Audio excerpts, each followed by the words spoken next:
grab your thirst for adventure and get ready. This is the Lady Overlander Radio podcast, where we ditch the pavement and embrace the wild. Each week, your hosts, Misti and Arla, bring you stories of inspiration from around the globe. Join us live Thursday evenings on Facebook and YouTube, or catch the audio version of the show on Apple Podcasts, Spotify, and all other major podcast platforms. The Lady Overlander Radio podcast is presented by Midwest Adventure Outfitters and Mamoo's Camp Kitchen. Please like, subscribe, and turn on notifications so you never miss an episode. Welcome to the show. Hey everyone, we're on two nights in a row this week, and tonight we have two special guests, Artie and Stacy from Xpedition Trailers, and they are going to join me tonight, and we're going to chat about all things trailers and all things adventure and family and all kinds of different topics. So if you have any questions, please go ahead and drop them in the comments, and we're glad you're watching.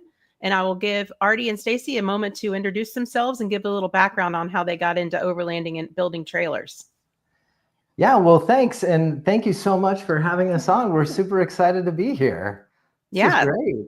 So, so I'm Artie and Stacy. We've been married almost 24 years, or almost 24 years now.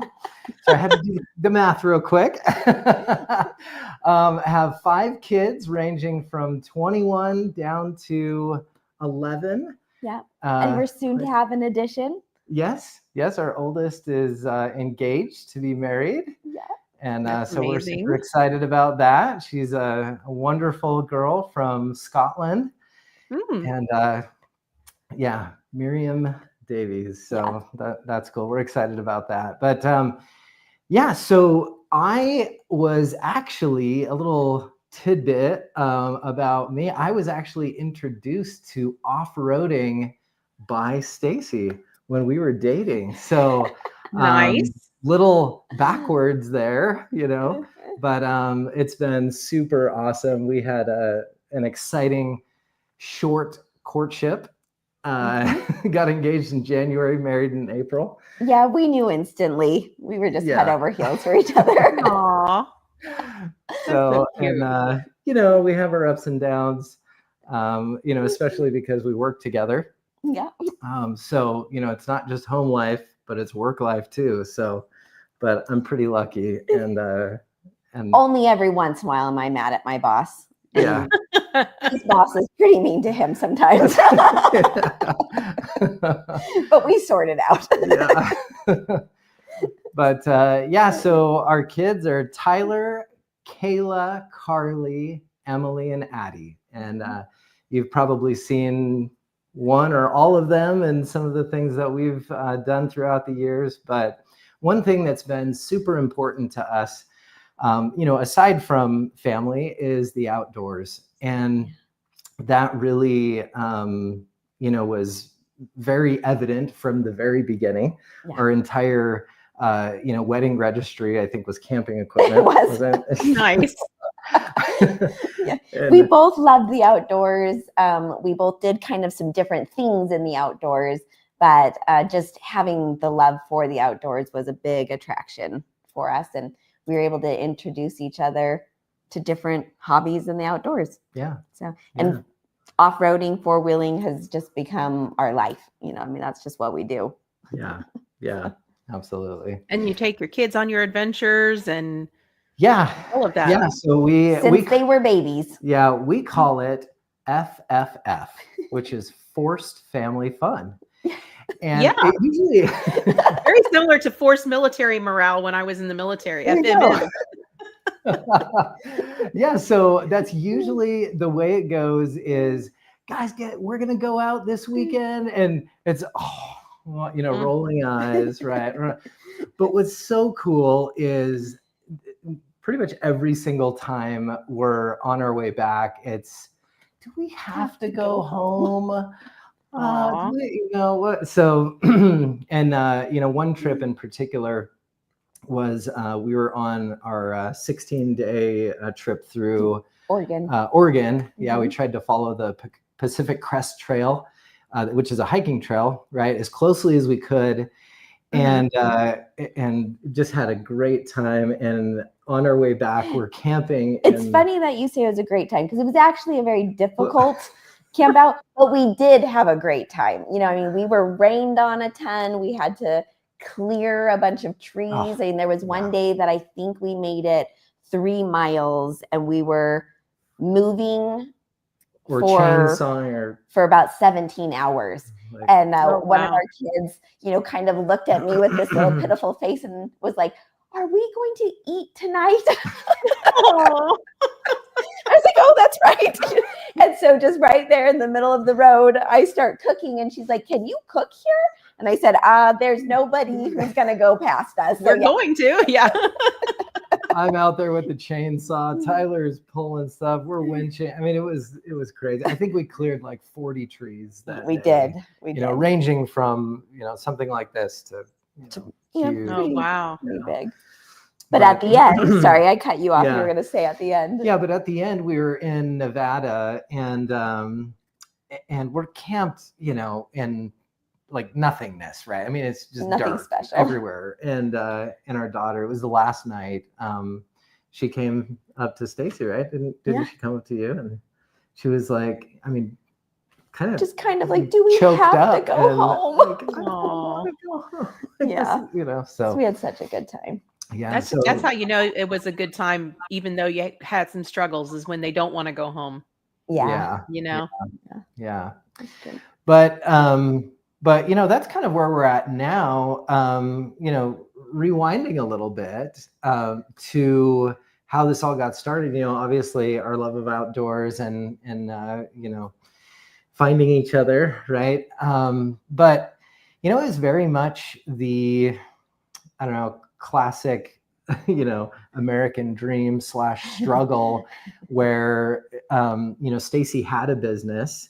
And when we got married, and we worked on that and grew that, and then it got to the point where I needed to, you know, do something more. Yeah, you know, and so I started working for her father, Berner, and he's a custom home builder. He's retired now. But I started out just general labor with him, and taking, you know, community college classes. And then took an elective welding course because we bought a Toyota 4Runner. Well, I did right before I proposed to her. You should tell that story, actually. That was fun. Yeah. So we knew we wanted to get married, but he, you know, being introduced to my family, I have all sisters, but my dad, you know, was absolutely like, I don't really care whether you're girls or boys, you're gonna camp, you're gonna fish, you're gonna 4-wheel, you know, we're gonna do this. And so all of us girls owned 4-wheel drive vehicles, and Artie was about to buy a Honda Civic. And I was like, that's an incredibly smart purchase, but I don't think that's gonna work out very well. That's not gonna work when we go on the trails. No. Yeah. I was going to school to be a computer programmer, and, you know, just had plans of being a nerd the rest of my life. And yeah, so enter Stacy. She took that right up. Yeah. Well, and he wanted to ask my dad, you know, for permission to marry me. And he thought, well, there's no way I could ask without like first showing that I have some interest in what, you know, this family does. So the week was kind of mysterious, right? I knew something was up. He was up to something. And so then this one night we were supposed to meet up, and he's late, and I'm like, where are you? Where, you know, what's going on? And then he's kind of giddy and excited, and he's got his hands, you know, kind of fidgeting in his pocket. And I'm like, this is a really weird spot to propose. Like, I'm like, this is kind of interesting. I think this is weird. And he pulls out some keys to a 4Runner, and he's like, I just bought a 4Runner. So great. And you're like, that is so not what I thought you were going to say. Yeah. That's hilarious. Yeah. So in true Artie style, I was like, well, I got to build this thing, you know? And so what do I need to do? Well, first I need to learn how to weld. So that was the community, at the community college I was going to, elective welding course, and just rocked it. It was awesome. Like, we just took to it. Ended up getting my welding certification, and we somehow scrimped together enough money to buy a small Hobart Handler 135 welder. So that was the first welder, and proceeded to do a solid axle swap on the 87 4Runner. Nice. Sliders, tube doors, full roll cage, front and rear bumpers. You're making all the things. We went all out. So that was awesome. And that led to, obviously everyone in the neighborhood, friends, family. Hey, you think you could make me this? Hey, what do you think about, could you help me fix that? Whatever. So it quickly became a little side business in our 2-car garage in Tucson, Arizona. And it was, So then my father-in-law, right, he being a custom home builder, needed some, different metalworking projects done around his jobs. And spotted Artie's talent right away and was like, it's like, we'll give this kid a shot, right? Nice. So started out with little things, handrails, gates, different things like that, fences and so forth. While I was, doing the custom, vehicle modifications, right, in the evenings and whatnot. And and it just grew, and it grew and grew. And we ended up, creating the name for it, which was Artec Welding and Fabrication.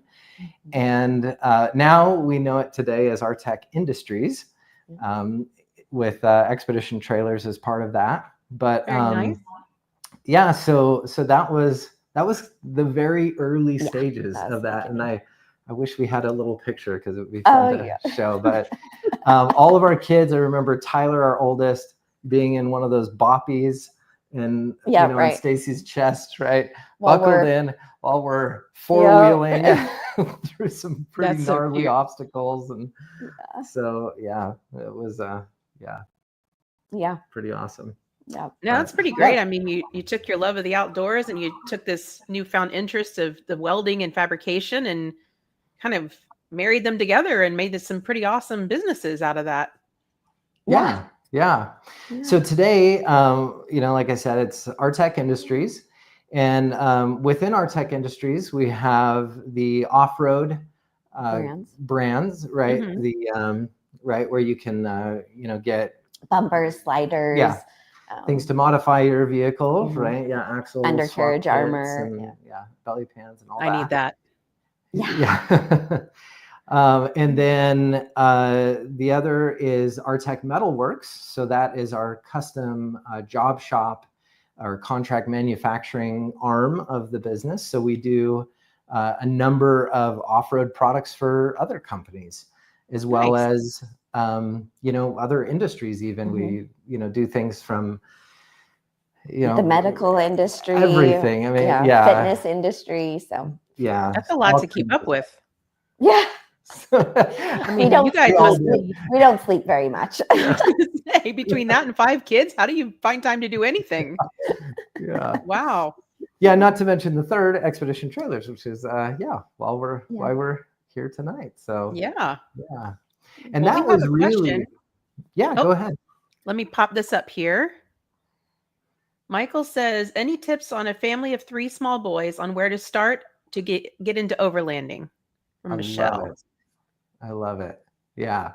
So some of the, we talked a little bit earlier about FFF, right? Forced family fun. Many times you're in a position in trying to do this and create these memories that are not necessarily idealistic, right? We're cold, we're hungry, we're wet, maybe we're dusty, we had a horrible night's sleep from this rock in our back or whatever, if you're tent camping. I mean, and the list goes on. But the absolute most important thing, I think, is just starting, right? And it doesn't really matter what you're in. We started right in that 87 4Runner with that removable top, and, just started doing this and that. And I mean, we wheeled that thing so many years with, open differentials, right? We didn't have lockers. I mean, the the amazing tire back then was 33s, right? That comes standard now in most vehicles. Yeah. And standard on my Forerunner. Yeah, we have a picture of Stacy with the tire, standing in front of because it was the so Forerunner. exciting. We were so excited, like, oh my gosh. Yeah, BF Goodrich. Now they're like KO3s, but back then it was mud terrains. So, but yeah, it's really just starting, right? We had for a long time just our wedding registry tent, which was a north face tallest tent. We had that thing almost 20 years before it kind of fell apart. But we couldn't have afforded a north face tent right back in those days. But I mean, hey, we have like an Ascent, right, from Cabela's, and a Coleman. We've had all kinds of different ones over the years. But again, it's really just getting started and making those memories, because let's face it, that's what this is all about. It's about family, and making those memories. Now, there's certainly a few things that will make the experience more enjoyable, right? Yeah. And I don't know if I should put you on the spot. I think right here is when a mom should jump in, right? Because a dad could just be like, yeah, let's take these 3 boys out camping. And I could see the mom very much being like, yes, you take those 3 boys out camping. Right. I will have a nice weekend here at home. And, that's completely fine. But, from a mom's perspective, there really is so much fun experiences you can have with your kids outdoors. And, boys can be rambunctious and all over the place, and you take them out of the house, and then their rambunctiousness is more fun than what it is when it's in the house. So, that was one of the main reasons why Artie ever even designed the trailer, because we were at a point in life where our kids were so busy. We had so much going on. And Artie just turned to me and he's like, we don't really camp anymore. And I looked at him like, yeah, duh. Of course we don't camp anymore. It's way too much work. It's just not going to happen. And he turned to me and he said, what if I could make it easier? I was like, yes, sign me up, because I get recharged in the outdoors. I know it. I know when I start kind of, going down and not feeling so good about life, if I can just get outside, I just feel better. It just rejuvenates me. It brings back, my spirits, and just helps me to keep going. And, but some of that is, I want comfort. I need easy. Life is hard. And I think it's hard for everybody. I don't think anybody's immune to that. It's just, life is hard. Life is busy, and it's a lot of work to do some of these things that are really, truly enjoyable and good for our families. So hence the trailer. And what's so great about the Voyager from a mom's perspective is wherever you put it in the trailer, like when you're loading and packing up, wherever you put it is where you're going to use it.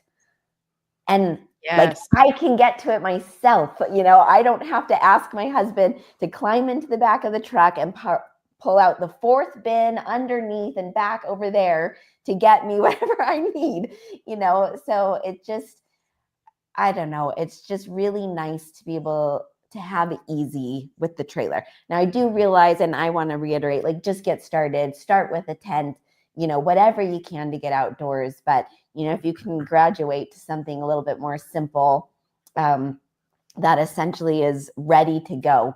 And the Voyager is ready to go. We leave ours essentially ready, all packed out for camping. It's got our camping gear in there. All we need is our pillows and some fresh food. And that's about it. Clothes. Maybe. Sometimes. Sometimes. Just wear what you got you're going all weekend. Less for me to wash when we get back. Yeah.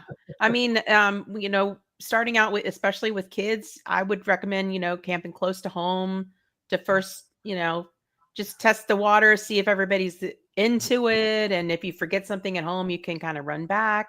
But like you said, start simple, start inexpensive, just get a little ground tent, see if your family is really into that. And then go from there, right? I mean, the good thing about having a trailer is you can set it up, you can go out and explore for the day, whether you're going to a hiking trail or you're going trail riding in the vehicle, you come back to base camp and everything's already there for you, right?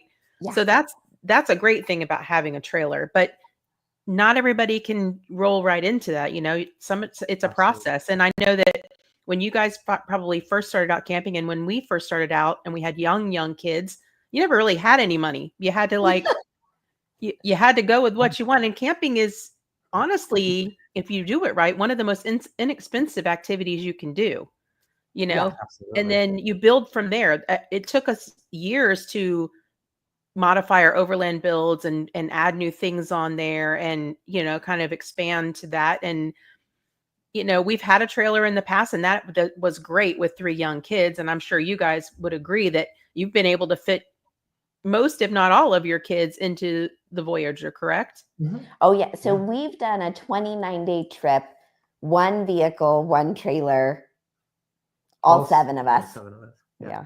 That's Across the impressive. country. Yeah. Yeah. There's very creative ways. I love this conversation because sometimes you get, tunnel vision, or not even that, but you're trying to start out and you just don't know what you don't know. Yeah. Mhm. And it's hard to ask the right questions and get inspired in the right ways.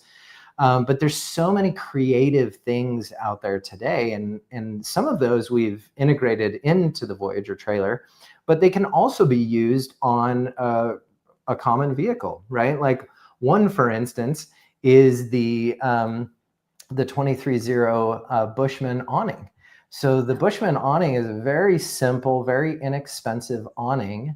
It's slightly more cumbersome to set up than, say, like a Batwing style, right? That all kind of folds out, but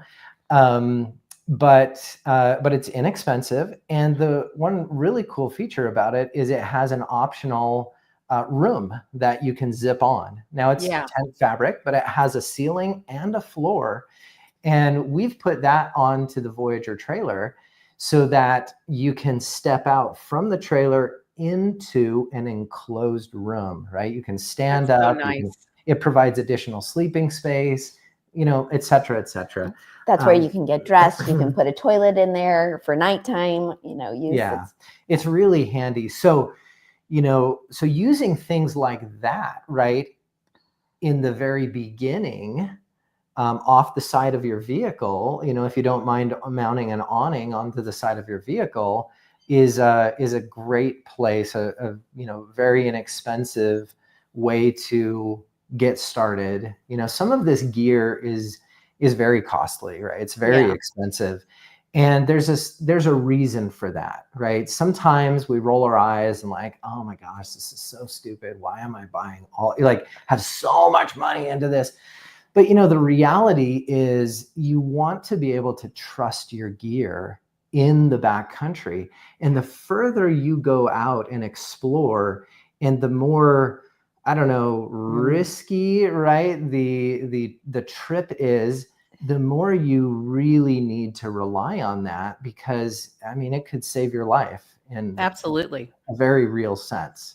So when you have the opportunity to buy or purchase gear, I would strongly suggest that you purchase quality, right? You don't want to it would be better, in my personal opinion, to go without a few luxury items to get the quality item, one quality item that is going to last you through this, through these trips and exploration, you can count on, because it builds confidence, right? If you have a piece of gear that you are relying on, a tent, a pair of boots, a walkie-talkie, right, or first aid kit, whatever it is, and it fails you, it doesn't matter, right? In a year, if that experience was traumatic enough, in a year or 2 years, it's not necessarily the piece of gear that you're going to think about. Oh man, that piece of gear failed me.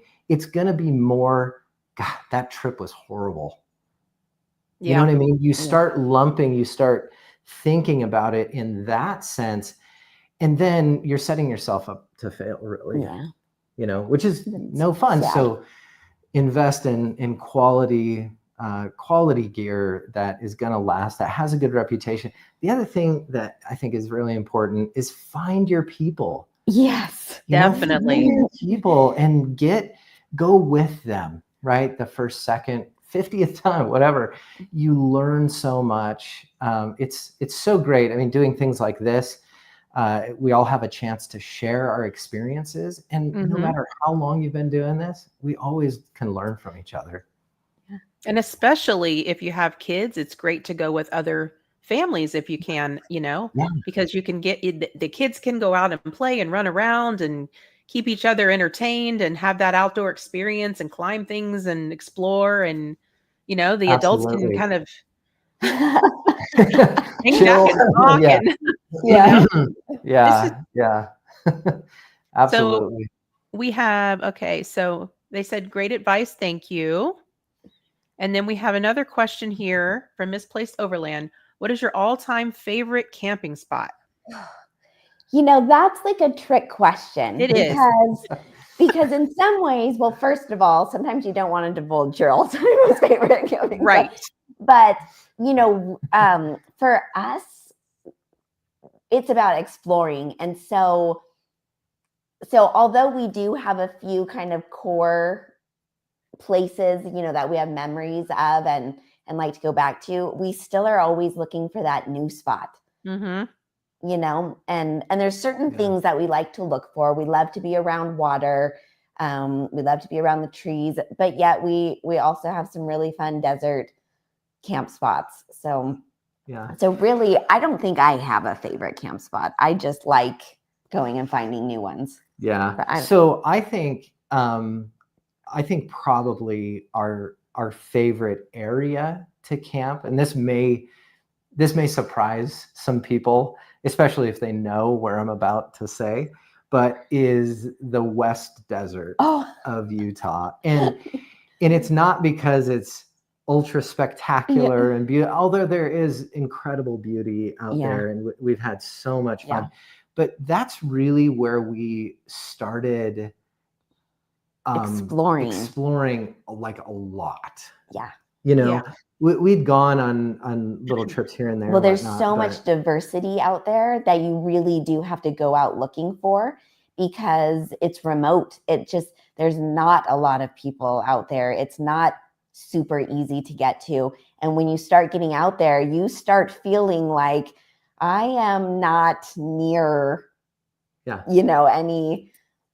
any cities or even any gas station. You really feel like you're out there. But I almost feel like it's a little sampling of Utah. There's a lot that you can see in the West Desert that is, kind of. I mean, all the way up, we say West Desert, right? But it includes all the way up to pine trees and snow, down to Red Rock and hot, pools that, you can't get in, others that you can get in, which are really cool. Some of the water that is out there is absolutely out of this world. It's so fun and so cool. And we definitely have a lot of memories out there. So, but some all-time epic spots, right, that a lot of people know about is, one was Alstrom Point. I'm sure a lot of people have been out there. That if you catch it at the right time, and sometimes it just takes luck, but just absolutely incredible places. So all, southern Utah and the mountains and, Capitol Reef, we've had some I love that area. The San Rafael Swell. Anyways, this is our backyard, right? But it's fun. We really enjoy the trees though as well. So anyways, it's kind of not a very pointed answer, but I would say I agree with you. Like, it's hard to narrow it down. I would definitely say I prefer the Western U.S. for exploring. There are some really beautiful areas in the Eastern U.S. Don't get me wrong, but I've really, really loved our time in Wyoming. I love New Mexico, and they're both so different, Yeah. and Arizona, Utah, just there's so many different environments that you go through. And you're, like you said, you go straight from trees to desert to, these lush, wet areas, and there's just so much diversity out there. Yeah. It really Yeah. is really cool to explore. Yeah, it's really interesting. So one of our customers, well, John and Young Heaton, we were talking to them. They're an older couple, and they have traveled all over the world, like for years and years and years. They've been traveling all over the world. And I asked them, where is your what is the most beautiful place you've ever been to, or what have you enjoyed the most in your travels, or a question to somewhere around that. And they both said, of everywhere we've been in the world, the United States of America is the best. There is just so much here. Yes, you have specific landmarks that are just unreal. Denali, right? Different, just different places throughout the world that, we don't have here, but they're singular places. That's what they were saying. They're singular places. In the US, in our backyard, we have an unbelievable resource of epic, right, spots and camping exploration. That's just right here, Yeah. So, and I think a lot of people would be surprised to find that, the national parks are great. They really are. Yeah. They're beautiful and all of that, but they're really crowded most of the time. And some of them you have to get like a special pass to be able to get in, or a timed, slot that you have to use to go in. But there's so many Bureau of Land Management lands and national forests and everywhere, that have gorgeous, epic views and big canyons and, all of this that people miss out on because they just go to the national parks. So true. So true. So yeah, I would encourage people to get out of the national park kind of area and go out further and explore further and kind of take those roads less traveled, because there's so many pretty places out there. There are. So now we put out a monthly newsletter, and every month we highlight a different camping spot that almost always is BLM land. We have highlighted a few campgrounds when we're talking about out east, because that's more what you're going to get, and they're gorgeous. But anyways, so we do share a camp spot every month. Yeah. And I mean, not only that, but just to kind of put a plug in there, recipes and information upcoming, tips and tricks and like camp meals and stuff. That's awesome. So and you can just go to expeditiontrailers.com and sign up for that. And it doesn't matter. You don't have to be a customer or anything. It's for everyone. It's just a newsletter. So, But let's talk about your customers. So you have a nice little community of customers that you've built that have purchased a trailer, and you guys mentioned that you do like group camping trips. Tell us about that. Yeah, absolutely. So so in Utah, we typically go to the Capitol Reef area. So every September we do a customer camp out in Utah, and we invite all of our trailer owners, and we have a blast. It's just so fun. We typically do, so in the early years, we did just a camp out. So you just came and camped out. We had, a number of different, activities and we're all about food. So if you've seen the Voyager, one of the highlights of the Voyager is the kitchen. I think and dream about food all day and all night long. And luckily, Artie picked up on that and made sure that there was a really nicely designed kitchen in this Voyager, which I just don't think that there's any other camping vehicle that provides the same type of experience in camping, where quite as complete. Right? You've got a large space where multiple people can cook, and you're outdoors, but you can also get some protection if the weather isn't agreeable. So it's really nice. We spent a lot of time in a fifth wheel, and my experience in that was not fun, because my experience was always being inside the fifth wheel while everybody else was outside and coming to the door, and yelling, "Mom, can you get me this? Can you get me that?" And I was like, I hate this. Yep. So, I remember those days. Yeah.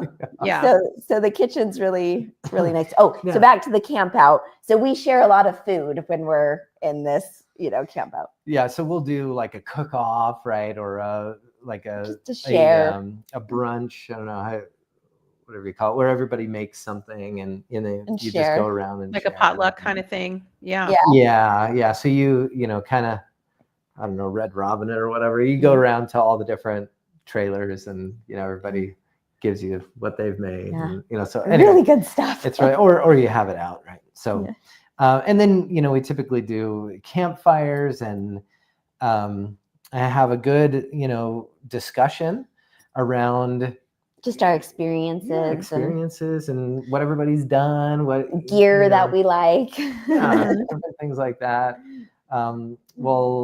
We'll typically put together a video montage of the year, and then we bring out a big 10-foot screen and a projector and a speaker and stuff, and share a little bit about. We have customers submit their photos or videos from their year of camping, and then we just show all of it to everyone. And so it's so fun. We're laughing and, oh my gosh, you went there, whatever, and so that's really fun because it really engages everyone. Nobody feels like they're just a spectator.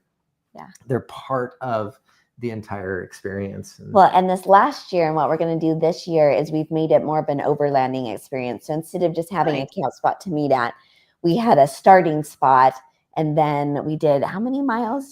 Just over 50. Just over 50 miles to get to our second camp spot, and it was fun. Yeah, it was a blast, really fun. We had some experienced people, some not experienced. We had to clarify some terminology over the radios. So what does this mean? And really, other people are like, "I'm glad you asked because I didn't know either." See, that's good though, because then they can go out and use their trailers and ask questions. You guys are right there and ask questions about just trail riding in general. And I think that's wonderful. That's a wonderful way to build a community. Yeah. So this year we're actually doing 2. So, we've always done it in Utah because this is easy, convenient, but we're going to do one out east also. So nice. So that way we can try to get everybody. And then we also last year, because of the eclipse, we did a special camp out just to the eclipse, and we invited all of our. That was the year before. Oh gosh. Yeah. Gosh, time goes by fast. So that was really fun. We had quite a few people. We met up. We had a designated spot for us all to meet in totality, and just had a good time. We typically have somewhere between 12 and 15 or something like that. That's been the typical number, but it's so fun.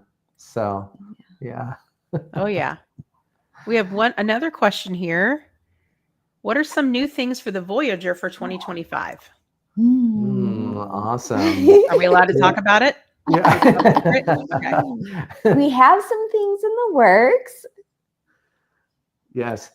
So we do have some things in the works. Some are further along than others. And so one I think we can probably mention. You better check with the boss. But is our Starlink Ready kit. So that will be available for the Voyager, for the Starlink 3 and Mini, so that you can have those hard mounted into the trailer. Now that doesn't mean that you can't use them outside of the trailer, right? If you need to take it and use it somewhere else, it'll certainly be plug and play. There's no splicing in wires or any of that kind of stuff. So that's been really cool. And one great part about that is that it will come with a DC power supply. So you're not having to use the inverter. So save on power. Right? Yes. So let's talk about power. What do you guys normally outfit the Voyager with as far as power, battery banks, that kind of stuff? Yeah, absolutely. So we do 200 amp hours. We use the Battleborn lithium batteries that have a 10-year warranty. That's standard, and those are heated as well. Oh, nice. So yeah, and to control the trailer is the Red Vision system. So yeah, it's such a fabulous system because it really gives you total visibility into where you're at and power planning as well, right? So it has a real-time algorithm built in, so you can see in my current power consumption, right, with these lights on or using this amount of power, we have X amount of either time or days remaining, which is really, really helpful. Yeah. So you can tailor your usage, on the spot to maximize your battery life, right? So yeah. Remember how I told you guys that I would probably have a kid come to the door? One just tried to come in. Okay. Not now. No. You totally get it. We're live. Yeah. Yeah, absolutely. Yeah. So one other upgrade for 2025 that I think I feel relatively confident in talking about, but it's still being finalized, is higher capacity, right? Battery capacity. Nice. As an option for the trailers. So we've had very good for normal usage. The 200 amp hours of lithium has been wonderful. We've had, absolutely. We've camped a lot. Part of the reason is the Voyager charges via 3 different methods, right? You have shore power, right? Just plugging it into an outlet or a generator. You have vehicle to vehicle charging, which that is somewhat special, right? So there's a number of trailers that do offer vehicle to vehicle charging or 12-volt charging. We take it a step further, and we actually do a 6-gauge 50 amp Anderson connector from the trailer to the vehicle. So every Voyager comes standard with a vehicle side charging cable that connects right up to your power system in your vehicle, and then provides a separate connection for charging your trailers, your Voyager trailer. And this is really important to note because while yes, you can charge off of that 7-way plug, that the standard RV 7-way plug, it does have an auxiliary power connector on there. The maximum that you can draw off of that circuit is 8 to 10 amps because of the wire diameter, right? The size and the length, right? So sometimes we don't think about, we think about the diameter. Oh, this wire is this big. And so, that's rated to this amount of amps. Well, as soon as you pull that from, 20 feet through your vehicle and then another, 15 to 20 feet through your trailer to the batteries, well, now all of a sudden you're really diminishing the amount of power that you can pull through there. So that's why we do that 50 amp connection, because what we're charging those batteries with in the RedArc system is 32 amps. And that's huge because it really allows you to, when you're overlanding between camp spots, right? Between days when you're, traveling 4, 5, 6 hours, whatever it may be, you're fully charged by the time you get to your next camp spot. You're not. And that's great. You're not continuing to deplete the batteries. So yeah, that's been awesome. And so that's the second method. And then the third is obvious, solar, right?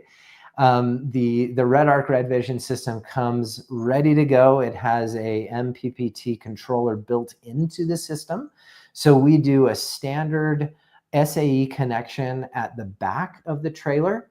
So you can put out folding panels, and you can do a maximum of about 500 watts of solar in the system.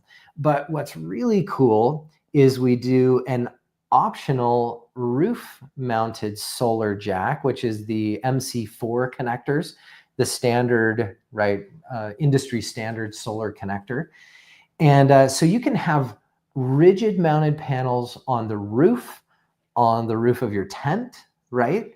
Whatever, your configuration may be up there. And then you can also have the ground, deployable solar panels to kind of, fill in, whatever additional solar needs you have. And those both run to the system.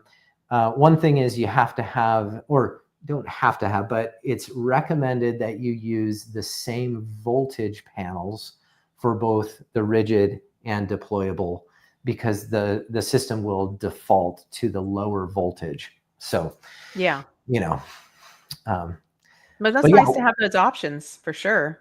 I know that one of the things that we struggled with when we were traveling full time, all the time we would struggle with power because I was working remotely. So, we have laptops, the kids are using the laptops for school. We had Starlink, the regular standard configuration of Starlink, and that's just sucking power down. Yeah. That's always a big concern for us is power. So it's nice to be able to charge quickly while you're driving, or have the option to put out panels, or have a, static mounted one. That's really great. Yeah. I like that. Yeah. And the other great part about this is, sometimes we're talking about all this and it's like, okay, that's really cool. But when you actually are using it, in a lot of systems, it's cumbersome, because it's like, okay, well, we can't be plugged into the generator while the solar panels are going. And then I need to turn those off to do the charging from the vehicle. And you know what I mean? Yeah. I don't know if, whoever's been on a houseboat, it's like, oh my gosh, right? There's all these, dials and switches and stuff, to go from shore power to solar to all this stuff. So the beauty of the Red Arc system is it's completely automated. It's all automatic. So you can have all three charge methods plugged in at the same time, and it's fine. It automatically prioritizes green energy. So it's going to take all that it can from solar first, and then it's going to supplement with the other two charge methods. So, let's say you're in a position where, oh my gosh, I didn't notice my battery's about to die. The solar, let's get on an extra panel and let's go ahead and turn on the vehicle. Well, now, you know what I mean? You're maximizing. Drawing from multiple places. Exactly. Yeah, that's so great. You're charging those batteries up a lot faster. So we got another question here from Justin. Is there an inverter? How big? Yeah, absolutely. So the standard inverter that we use is 2000 watts in the Voyager. And that is accessible. So it's mounted in the kitchen area. So you have that GFCI plug in the kitchen area, and the ability to operate it, right? Turn it on and off right there. You also have a secondary outlet in the cabin with a remote. So let's say it's nasty outside, you're kind of hunkered down, but hey, we need to charge up the iPad or the laptop. And laptop's probably a better example, because iPad, there's USB charging in the in the cabin, right? But let's say you need to charge something, or you're using a CPAP machine, or whatever else you need to do. You can operate the inverter from inside, which is really handy. Very nice. And then we also offer a third outlet in the cargo box. So a lot of our customers want to use cordless tools, right? Yes. I know I'm a big fan of having a battery operated blower to blow off the dust once we, go through that West Desert and it's just a mess before we start opening doors and letting dust fall in.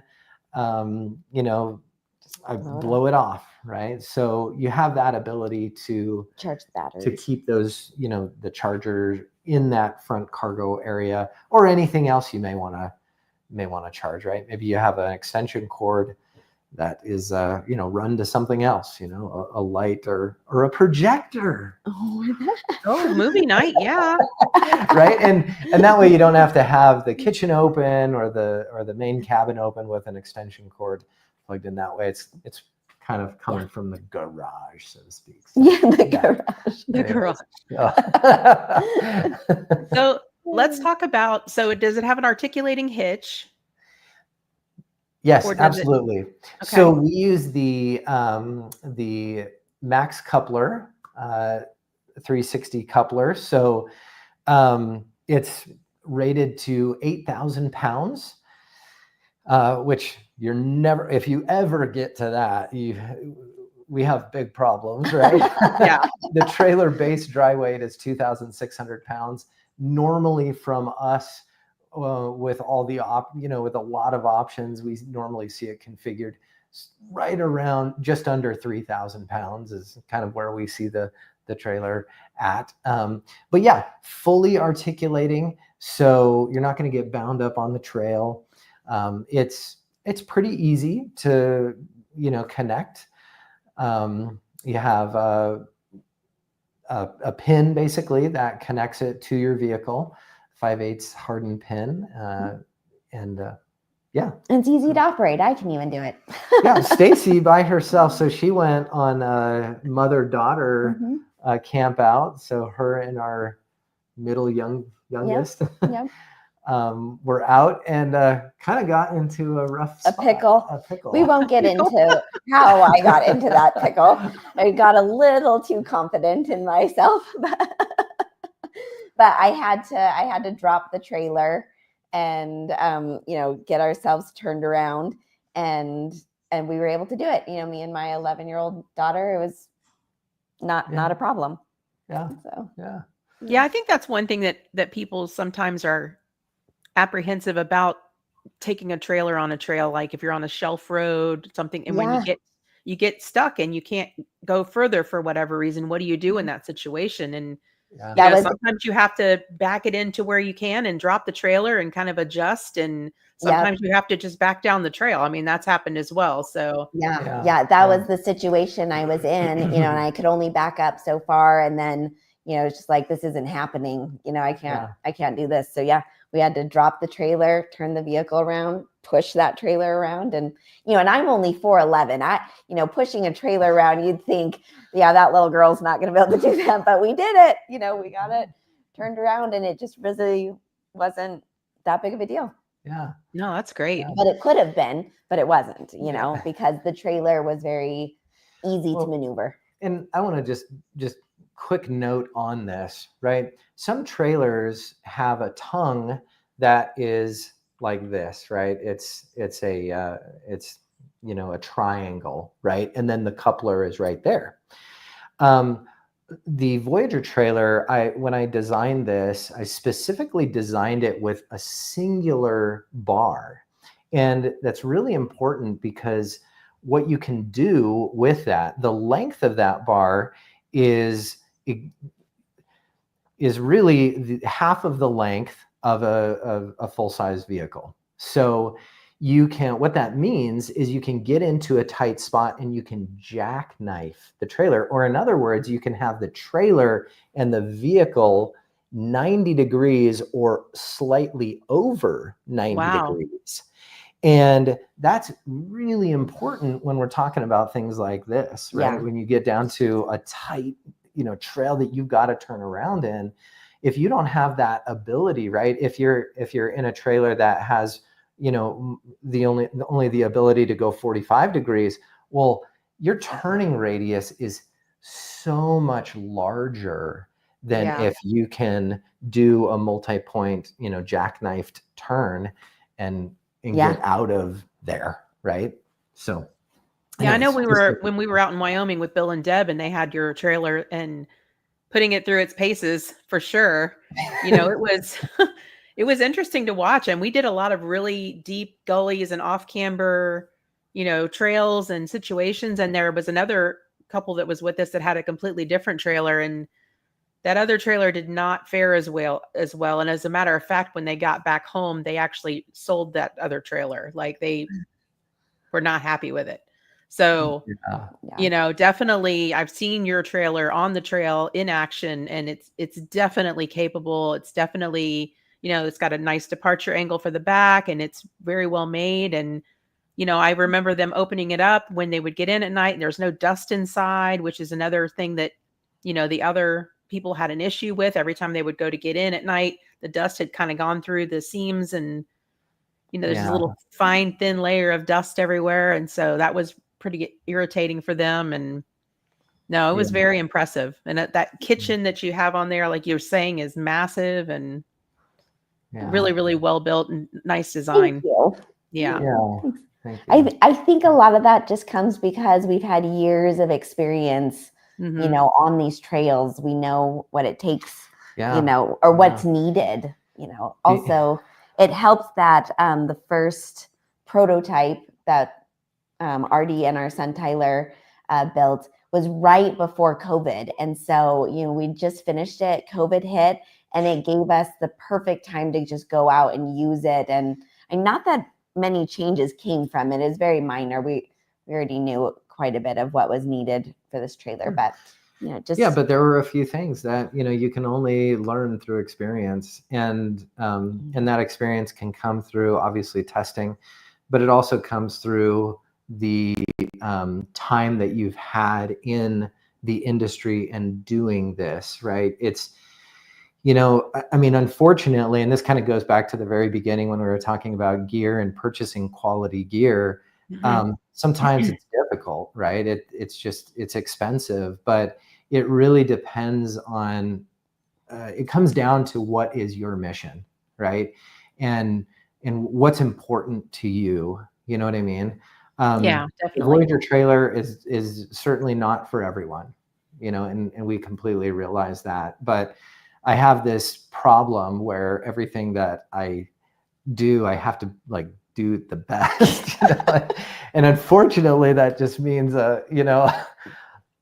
higher price tag, but the cool part about it is that it's going to last. I mean, it's really an heirloom trailer. It's not, where so much of what we think about the trailer industry being, it sounds really bad, but somewhat disposable. Yeah. You try to take some of these trailers down, and like the trailer you're referring to, down some of these roads and in these situations, and it's just not built for it. And it's not. And rightfully so, actually, because when you think about it, what the Voyager trailer is for the 2%, the 1 to 3%, right, of people that are overlanding. Bill and Deb are a great example, because they just, Bill just, I don't know, he's all skinny pedal, right? He doesn't know. It's just, it'll go, let's go. Let's do it. Let's see what this thing can do. Yeah. Sure. And in going into places that are, another one that is, that we should definitely talk about is Kevin and Sarah with Lifestyle Overland. Yeah. They've been using the trailer for, year and a half. Yeah, a year and a half. And for anyone that is, has watched their channel, Lifestyle Overland, and knows Kevin, right? And his personality, he's a straight shooter and gonna tell, his viewers, his followers, right, the reality of what things are. And that's really comforting to me.